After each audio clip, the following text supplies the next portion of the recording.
Hello students, till now we have done operations on matrices and transpose of matrix. Now we are doing elementary transformations or elementary operations on matrix. What are these? Let us see. There are two types of the elementary operations on matrices: row operations and column operations. Row operations. First one is Ri to Rj. Means, what do you mean by this? It means rows of any two matrices can be changed. That this is a matrix. Any two matrix rows can be changed in this matrix. Means first can be changed to second and second interchange means Ri to Rj.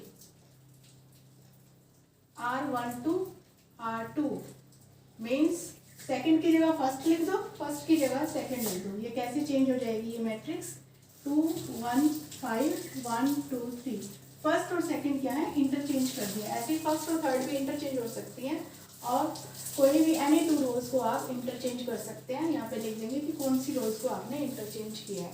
This is the elementary operation. One elementary operation row operation. Same आप column भी interchange कर सकते हैं. जैसे रो interchange किए हैं ऐसे ही column interchange कर सकते हैं. फर्स्ट की जगह सेकंड, सेकंड की जगह फर्स्ट, पूरा कॉलम चेंज कर देंगे. या आपस में कोई भी फर्स्ट की जगह थर्ड, थर्ड की जगह फर्स्ट या सेकंड और थर्ड भी कर सकते हैं. तो सेकंड ऑपरेशन है इसमें किसी भी स्केलर से मल्टीप्लाई कर सकते हैं. मतलब किसी भी नंबर से मल्टीप्लाई कर सकते हैं रो को. सपोज मैं यहाँ पे R1 को मल्टीप्लाई कर रही हूँ 2R1. तो ऐसे लिखेंगे R1 is operated as 2R1. इसको 2 से मल्टीप्लाई कर देंगे. मीन्स ये मैट्रिक्स अब बन जाएगी 2 2 4 2 10 और बाकी सब कुछ एज इट इज. जिस रो को ऑपरेट किया है, जिस रो पे ऑपरेशन किया है उसी रो को मल्टीप्लाई करके दिखाएंगे, वही रो चेंज होगी, बाकी सब कुछ एज इट इज. ऐसे ही कॉलम में भी कर सकते हैं. जैसे ये मैं कॉलम ऑपरेशन करूँ, C1 is operated as 2C1. तो ये फर्स्ट ऐसे चेंज हो जाएगा 4 2 0 1 2 -1, बाकी तीनों दोनों एज इट इज. राइट. तो ऐसे ही थर्ड वन, ये थर्ड ज़्यादा इंपॉर्टेंट है, वो ज़्यादा यूज होती है. Ri is operated as Ri plus KRJ. Means आप एक रो में दूसरी रो को मल्टीप्लाई करके किसी एलिमेंट से ऐड या सब्ट्रैक्ट कर सकते हैं. तो जैसे यहाँ पे मैं फर्स्ट रो में R1 is operated as R1 minus 2R2 या R1 is operated as R1 plus 2 या 3, कुछ भी ले लो. मतलब मैं 2 से मल्टीप्लाई करूँगी R2 को और इसमें ऐड कर दूँगी. तो 2 से मल्टीप्लाई किया, इसको इसमें ऐड किया, कितना हो गया 4. इसको 2 से मल्टीप्लाई किया, 2 2 ज़ा 4, 4 + 1 5, 2 3 ज़ा 6, ये 11 हो गया और बाकी सब एज इट इज. मीन्स जब भी आपने रो को ऑपरेट करना है, रो ऑपरेशन करना है, उसके सभी एलिमेंट्स पे करना है. 2 से मल्टीप्लाई किया और फिर जितने से भी आपने करना है वो यहाँ पे लिख के पूरी रो को उससे मल्टीप्लाई करके पूरी रो में कॉरस्पॉन्डिंग एलिमेंट्स में ऐड कर देना है. ऐसे ही सेम कॉलम ऑपरेशन हो जाता है इसमें. जैसे कि थर्ड कॉलम को ऑपरेट करना, suppose C3 is operated as C3 is operated as C3 minus 2 C1 लिख सकते हो, C3 माइनस C2 लिख सकते हो. कुछ भी जो भी आपको रिक्वायरमेंट है उसके अकॉर्डिंग आप क्या है ये ऑपरेशंस कर सकते हैं. These are elementary row operations और एलिमेंट्री कॉलम ऑपरेशंस. ट्रांसफॉर्मेशन कुछ भी आप इनको कह सकते हैं. और आगे हम इनको यूज़ करेंगे क्वेश्चन सॉल्व करने के लिए. हम इनको बेसिकली यूज़ करते हैं इन्वर्स फाइंड आउट करने के लिए कि मैट्रिक्स का इन्वर्स कैसे निकालते हैं, एलिमेंट्री रो ऑपरेशन से या एलिमेंट्री कॉलम ऑपरेशन से. But till now we haven't discussed about the inverse. Inverse होता क्या है ये अभी तक हमने डिस्कस नहीं किया है. वही इन्वर्स जैसे मैं पहले आपको बताती हूँ कि कुछ अलग नहीं होता है. आप लॉजिक लगाओ कि इन्वर्स होता क्या है. अभी जैसे हमने स्टार्टिंग में कहा था कि यहाँ पे मैट्रिक्सेस को एक एलिमेंट लेना है. जैसे वहाँ पे अलजबरा हम करते हैं, नंबर्स पे अलजबरा करते हैं कि 4 + 2 = 6. ऐसे वहाँ पे हमने नंबर्स लिया और यहाँ पे क्या है हम मैट्रिक्सेस ले रहे हैं. तो इन्वर्स भी हम मैट्रिक्सेस में ही फाइंड आउट करते हैं कि एक मैट्रिक्स का इन्वर्स कैसे होगा, दूसरा कैसे होगा. फॉर एग्जाम्पल देखो 4 का इन्वर्स क्या होगा 1/4. तो यहाँ पे क्या आएगा 1 आएगा। 4 मल्टीप्लाई 1/4, ये एलिमेंट ए है, ये बी है, इज इक्वल टू 1। तो बी क्या है, बी ए का इनवर्स है, means A inverse is equal to B. B क्या है 1/4 है, 1/4 is the inverse of 4, 4 inverse is 1/4। इन दोनों की मल्टीप्लीकेशन क्या आई 1 आई। तो अब यहाँ पे हमारे पास क्या है, मैट्रिक्सेस है एलिमेंट्स। तो मैट्रिक्स सपोज मेरे पास मैट्रिक्स है ये वाली 2 3 1 2, ये एक ए मैट्रिक्स है सपोज। तो ये मैट्रिक्स बी है, दिस इज, इन दोनों को अगर मल्टीप्लिकेशन 1 आ जाती है, आई मैट्रिक्स यूनिट मैट्रिक्स आ जाती है, तो इसका मतलब क्या है कि ए का इनवर्स बी है। इन दोनों की मल्टीप्लिकेशन करो, देखो मल्टीप्लिकेशन रूल से मल्टीप्लिकेशन करेंगे, 2 2 4 -3 1, और फिर 2 3 -6, और ये 6 हो गया, 0 हो गया, ये 0 और ये 1। देखो ये आई आ गया ना, यूनिट मैट्रिक्स आ गया, A B is equal to I. ऐसे ही आप बी ए करेंगे, इसका करके देखेंगे तो बी ए बी आई आ रहा है। इसका मतलब क्या है कि इन दोनों की मल्टीप्लिकेशन अगर आई है, यूनिट मैट्रिक्स है, it means A inverse is equal to B. तो जैसे कि नंबर का इनवर्स नंबर ही होता है ना, ऐसे ही मैट्रिक्स का इनवर्स भी मैट्रिक्स ही होगा। ए मैट्रिक्स का इनवर्स बी मैट्रिक्स है। तो ये है इनवर्स। ये तो मैंने 2/2 लिखी है, 3/3 भी हो सकती है। तो मैट्रिक्स कोई भी हो सकते हैं, यहाँ पे 4/4 3/3 कोई भी हो सकती है मैट्रिक्स। तो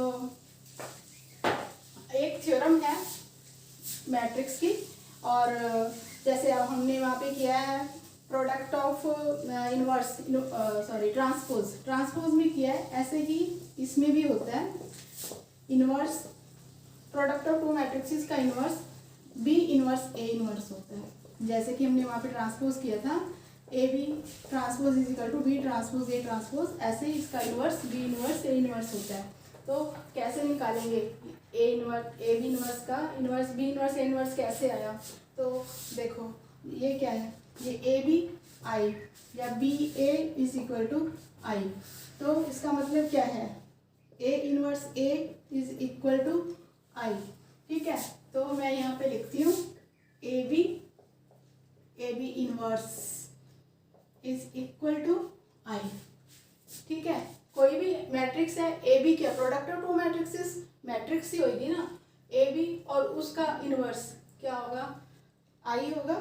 तो जनरल, ये तो जनरल फॉर्मूला है। अब ए बी का इनवर्स निकालूंगी मैं। देखो इसको आप क्या लिख सकते हैं, pre multiplying by A inverse. Pre multiplying का मतलब होता है आगे से मल्टीप्लाई किया, मैंने बोथ साइड्स प्री मल्टीप्लाई किया ए इनवर्स से। अब एसोसिएटिव होती है मल्टीप्लिकेशन, इसलिए मैंने ब्रैकेट शिफ्ट कर लिया है। ये सारी प्रॉपर्टीज जो होती हैं हम यूज़ करते हैं, ऐसे नहीं हम किसी को कहीं भी लिख लेते। इन दोनों का जो प्रोडक्ट है आई के साथ मल्टीप्लाई होके ये क्या आ जाएगा, ए इनवर्स ही आ जाएगा। अब इन दोनों का ए इनवर्स ए, ये क्या आ गया, आई आ गया। तो B A B inverse is equal to A inverse.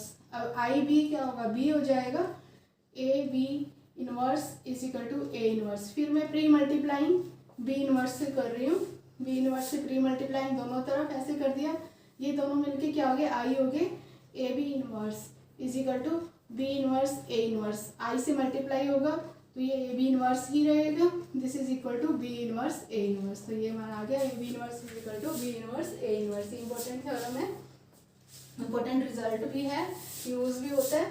तो अब हम क्या करेंगे, इसके बाद हम करेंगे इनवर्स कैसे निकालते हैं मैट्रिक्सेस का। अब यहाँ तो हमें ये पता था ना कि ए बी आई है, तो ए और बी की मल्टीप्लिकेशन आई है तो बी ए का इनवर्स है, लेकिन हम किसी मैट्रिक्स का इनवर्स कैसे निकालेंगे, बहुत सारे मेथड्स होते हैं इनवर्स निकालने के लिए। तो अभी हम इस चैप्टर में इनवर्स निकालेंगे बाय एलिमेंट्री रो ऑपरेशंस और बाय एलिमेंट्री कॉलम ऑपरेशंस। अगर एलिमेंट्री रो ऑपरेशंस लगानी है तो सारी रो ऑपरेशंस ही लगाएंगे, और अगर कॉलम ऑपरेशन से निकालना है तो सारी कॉलम ही लगाएंगे। ऐसे नहीं कि पहले रो फिर कॉलम, पहले रो फिर कॉलम, कभी कुछ ऐसे नहीं, सारी ही एलिमेंट्री रो ऑपरेशंस लगाएंगे। तो एक एग्जांपल हम ले रहे हैं, तो स्टेटमेंट लिखती हूँ। एग्जांपल है मैट्रिक्स है ये 0 1, ये मैट्रिक्स है 0 1 2 1 2 3 3 1 1, ये मैट्रिक्स है। देखो ये मैट्रिक्स है, इसका हमने इन्वर्स निकालना है। इसका इन्वर्स कोई भी मैट्रिक्स आपको गिवन है, स्क्वायर मैट्रिक्स, उसका आप इन्वर्स निकाल सकते हैं बाय एलिमेंट्री रो ऑपरेशन और elementary column operation. Inverse is always unique. आप किसी भी मेथड से निकालें, एलिमेंट्री रो से या कॉलम से या बाय एनी अदर मेथड, और भी मेथड्स होते हैं, बाय एनी अदर मेथड, तो इन्वर्स सेम ही आएगा, एक ही इन्वर्स आएगा। Inverse is always unique. तो यहाँ पे ये जो मैट्रिक्स है, मैं इसका इन्वर्स एलिमेंट्री रो ऑपरेशन से निकालूंगी। तो कैसे करना है, पहले आप यहाँ पर एक लिख लेंगे यूनिट मैट्रिक्स 0 1 0 0 0 1 और यहाँ पे लिखेंगे A। अब मैं क्या करूँगी, इसको, इस मैट्रिक्स को, ये जो गिवन मैट्रिक्स है, इसको मैं एलिमेंट्री रो ऑपरेशंस लगाकर I बना दूंगी और A इनवर्स A is equal to I। जब एलिमेंट्री रो ऑपरेशंस लगाएंगे, इन दोनों मैट्रिक्सेस पर साइमल्टेनियसली लगेंगी। जो भी ऑपरेशन लगाऊंगी यहाँ और यहाँ साइमल्टेनियसली लगेंगी, पीछे A हम लिखते चलेंगे। इस तरह से लगाएंगे कि ये जो मैट्रिक्स है लेफ्ट साइड वाली, ये आइडेंटिटी मैट्रिक्स बन जाए। जब ये आइडेंटिटी मैट्रिक्स बन जाएगी तो यहाँ पर जो भी चेंज्ड मैट्रिक्स आएगी, नई फॉर्मेटेड मैट्रिक्स आएगी, तो वो जो मैट्रिक्स होगी वो ऑटोमेटिकली A इनवर्स होगी, तभी तो A इनवर्स AI होगा। तो वो अपने आप जो आएगी वो A इनवर्स ही होगी। तो इस तरह से हम करते हैं, एलिमेंट्री रो ऑपरेशंस लगाएंगे। तो आपको मैं एक पर्टिकुलर टेक्निक बता देती हूँ, इसमें पर्टिकुलर मेथड बता देती हूँ कि आइडेंटिटी मैट्रिक्स बनाने के लिए यहाँ पे क्या होता है, आपको ये बनानी है, ये इसकी ये शक्ल बनानी है यहाँ पे। तो यहाँ पे क्या होता है, A11 क्या होना चाहिए, 1 होना चाहिए ना। तो A11 1 है। जो अभी हमने एलिमेंट्री रो ऑपरेशंस यूज़ किए हैं, अभी अभी हमने पढ़ी हैं, तो उनमें से 1 2 3 तीनों में से कोई भी यहाँ पे लगा सकते हो। तो आप सबसे पहले ये देखा करो, क्या इंटरचेंज वाली लगा सकते हैं, वो सबसे इजी होती है इंटरचेंज वाली। तो यहाँ पे देखो ये 1 है, ये 0 है, हमें इस पोजीशन पे A11 पे 1 लाना है। तो हमें क्या करना चाहिए, हमें ऑपरेट कर देना चाहिए R1 और R2 को इंटरचेंज कर देना चाहिए। R1 ऑपरेट, यहाँ पे लिख लेते हैं ऑपरेट, क्या ऑपरेट किया हमने, R1 टू R2 और R2 टू R1, इन दोनों को चेंज कर दिया, इंटरचेंज कर दिया। तो यहाँ पे जब इंटरचेंज करेंगे, आपने साथ में दोनों को ही करना है, जब भी करना है दोनों को साथ में करना है, बस ये ख्याल रखना है। 0 1 2 ये है ना, तो इसकी जगह मैं ये वाली लिख रही हूँ 1 2 3। अब इसकी जगह ये लिखनी है, सेकंड वाली फर्स्ट में लिखनी है 0 1 0, फिर इसको फर्स्ट की जगह पे लिखना है, ये फर्स्ट जो है यहाँ लिखनी है 0 1 2, ये आ जाएगी 1 0 0, ठीक है। थर्ड एज इट इज है 0 0 1। अब क्या करना है, 1 के नीचे वाले एलिमेंट्स दोनों 0 बनाने हैं, क्योंकि आइडेंटिटी मैट्रिक्स में क्या होता है, इसके नीचे वाले दोनों 0 होते हैं। ऐसी ऑपरेशंस लगानी है कि इनके नीचे वाले दोनों 0 हो जाए। पर चांस यहाँ पे हमारे पास 0 है ही, तो हमें एक ही ज़रूरत पड़ेगी, एक ही ऑपरेशन लगानी पड़ेगी 3 को 0 बनाने के लिए। तो किसको ऑपरेट करना है, operate R3। R3 is operated as R3 minus 3R1। इस 1 को यूज करना है, R3 माइनस 3R1, इसमें से 3 से मल्टीप्लाई करके इसमें से माइनस करेंगे तो ये 0 आ जाएगा। लेकिन करना है पूरी रो पे और दोनों ही मैट्रिक्सेस पे, ठीक है। तो R3 is operated as R3 minus 3R1। R3 को ऑपरेट करना है, इसका मतलब ये 1 और 2 तो सेम ही रहेंगी ना, 0 1 2 ये सेम रहेंगी, थर्ड वाली ऑपरेट होनी है। इसको 3 से मल्टीप्लाई करके इसमें से माइनस करना है, 0 3 2 6, इसमें से माइनस किया -5, 3 2 6, सॉरी इसको 3 से किया, 3 3 9, और इसमें से ये हमने माइनस किया, 3 से कर रहे हैं ना, 3 2 6, 3 3 9, हाँ -8 आ जाएगा। इसको भी हम 3 से मल्टीप्लाई कर रहे हैं और इसमें से माइनस कर रहे हैं, तो ये तो 0 ही है, ये -3 आ जाएगा और ये 1 एज इट इज आ जाएगा। अब ये नीचे वाले 0 हो गई। इसके बाद A22 एलिमेंट पे आओ। A22 एलिमेंट अगर 1 नहीं है, जहाँ भी 1 नहीं है तो उसको 1 बनाते हैं, मतलब हमने सेकंड ऑपरेशन लगानी है कि उसको स्केलर से मल्टीप्लाई करेंगे। मान लिया यहाँ 5 होता तो मैं R2 को 1/5 से मल्टीप्लाई कर देती और ये 1 बन जाता। अब ऑलरेडी यहाँ पे 1 है तो वो स्किप हो जाती है हमारी ट्रांसफॉर्मेशन। तो अब हमने क्या करना है, इसके नीचे वाले को 0 बनाना है। देखो ये इतना बन गया फर्स्ट, फिर ये 1 आ गया आपके पास, फिर अब इसके नीचे वाले को 0 बनाना है। इसके नीचे वाले को 0 कैसे बनाएंगे, ये इसको 0 बनाने के लिए क्या करना पड़ेगा, R3 को ऑपरेट करना पड़ेगा। R2 को 5 से मल्टीप्लाई करके R3 is operated as R3 plus 5R2, 5 से मल्टीप्लाई करके तो इसको इसमें ऐड कर देंगे। दोनों में साथ साथ करना है, बस ये ध्यान रखना है। 1 2 3 ये एज इट इज आएगा 0 1 0। अब R3 को ही ऑपरेट करना है, ये भी एज इट इज आ रहा है 1 0 0। तो 5 से मल्टीप्लाई करके इसमें ऐड करना है, ये तो 0 वाला तो 0 ही रहेगा। 5 से मल्टीप्लाई किया, इसमें ऐड किया, 0 आ गया।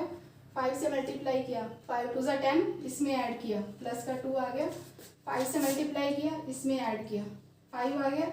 ये एज इट इज आ जाएंगे -3 और ये 1।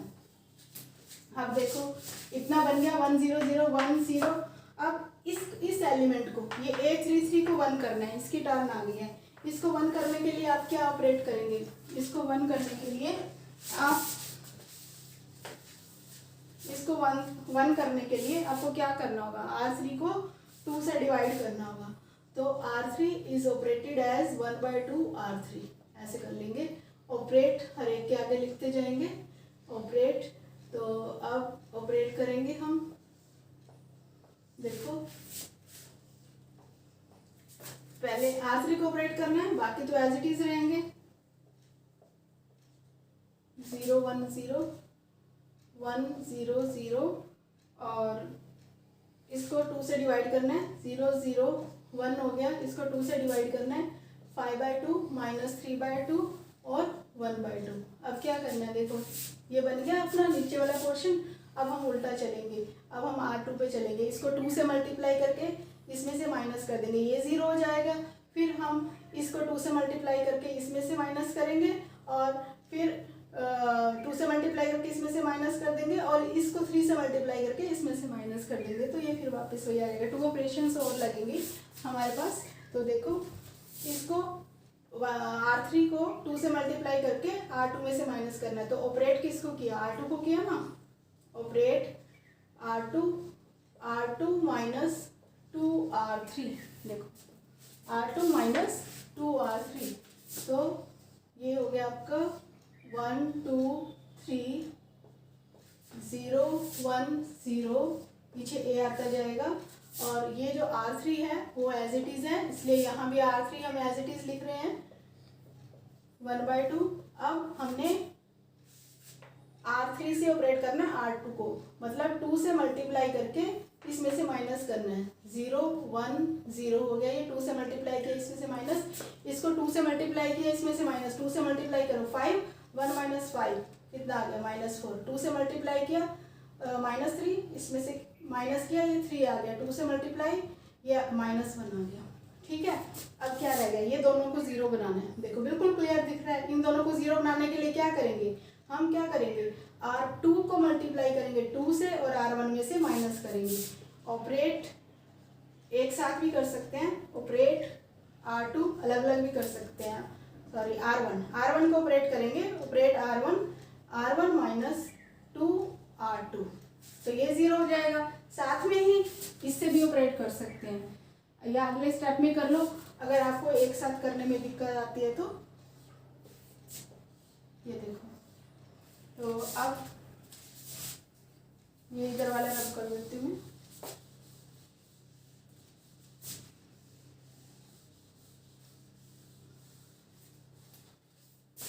अब देखो 2 से मल्टीप्लाई करके इसमें से माइनस करना है। 1 2 से मल्टीप्लाई किया इसमें से माइनस किया 1 0 3, और इसको 2 से मल्टीप्लाई किया इसमें से माइनस किया, 2 से मल्टीप्लाई किया -8, इसमें से माइनस किया आ गया 8। 2 से मल्टीप्लाई किया 3 2 6, ये आ गया -5। 2 से मल्टीप्लाई किया ये आ गया 2। बाकी सारे एज इट इज 0 1 0 0 0 1, इसमें बाकी एज इट इज -4 3 -1 5/2 -3/2 और 1/2। ये आ गया। अब आपको इसको 0 बनाना है, तो क्या करेंगे, R1 को R3 से ऑपरेट करेंगे। इधर कर रही हूँ, R1 is operated as R1 minus 3R3, तो ये आ जाएगा 0 0, 3 से मल्टीप्लाई किया, इसमें से माइनस किया, सॉरी यहाँ पे 1 0 आ गया, तो 0 1 0 0 0 1, ये ख़त्म। और इधर हमने क्या किया था, 3 से मल्टीप्लाई करके इसमें से माइनस करना है। अब इसको 3 से मल्टीप्लाई किया, कितना हो गया, 15/2, 5 3 से 15, 15/2, 8 माइनस 15/2, 1/2 बचा।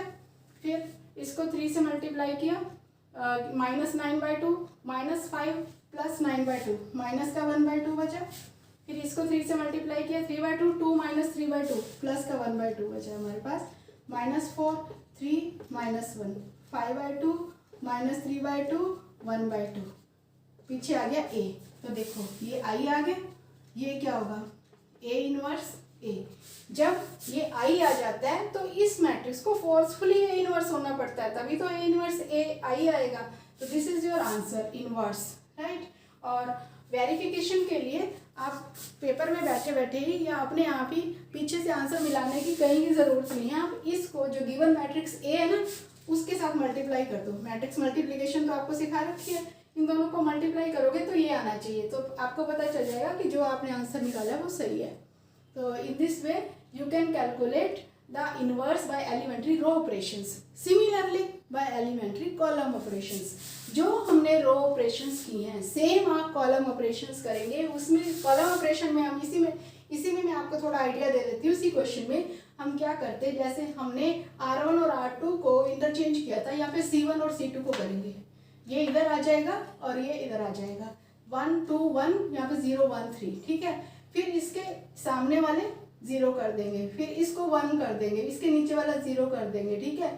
फिर इसको 1 कर देंगे, फिर ऐसे वापस आएंगे। इस तरह से सारी कॉलम ऑपरेशंस लगाएंगे। और उसमें कॉलम ऑपरेशंस में क्या होता है, ए पहले लिखते हैं और ये मैट्रिक्स 1 0 0 0 1 0 0 0 1 ये बाद में लिखते हैं कॉलम ऑपरेशंस में। बाकी सब ऐसे सेम होता है और आंसर दोनों केसेस में सेम आएगा, because inverse is always unique.